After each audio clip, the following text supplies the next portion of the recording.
కాంగ్రెస్ పార్టీని కూడా విధానపరమైన ఆలోచనలో విభేదించి ఈ దేశంలో ఉండే పేదలకు ప్రజాస్వామిక వాదులకు ప్రభుత్వం యొక్క విధి విధానాలు ఉపయోగపడాలి అని చెప్పి పేదల పక్షాన గలం విప్పిన సీతారాం ఏచూరి గారు మన మధ్యలో లేకపోవడం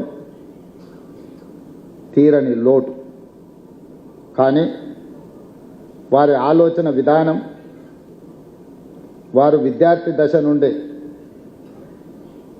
ఎస్ఎఫ్ఐ కార్యకర్త నుంచి సిపిఐఎం జాతీయ ప్రధాన కార్యదర్శి వరకు దశాబ్దాల కొద్దీ ప్రజా సమస్యల మీద, ప్రజాస్వామిక వేదికల మీద వారు మన యొక్క కీర్తిని, మన యొక్క గొప్పతనాన్ని ఈ ప్రపంచానికి సాటిండు అని చెప్పి నేను గర్వంగా చెప్పగలను.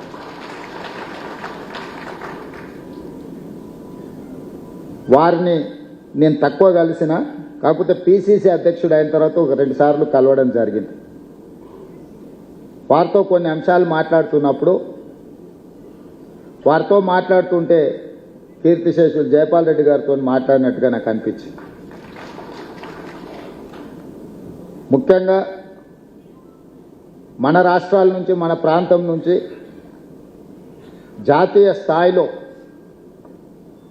సిద్ధాంతపరంగా కానీ, విధానపరమైన ఆలోచన విధానంలో కానీ జైపాల్ రెడ్డి గారి సమకాలికులు సీతారాం ఏచూరి గారు అని చెప్పి మనం గట్టిగా చెప్పొచ్చు.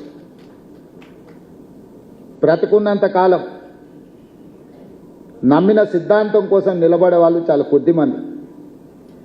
రాజకీయాలలో ఉన్న ప్రజాప్రతినిధులు చాలామంది ప్రజాప్రతినిధులుగా ఎదగడానికి ఇచ్చిన ప్రాధాన్యత నమ్మిన సిద్ధాంతానికి ఇచ్చేది చాలా అరుదు.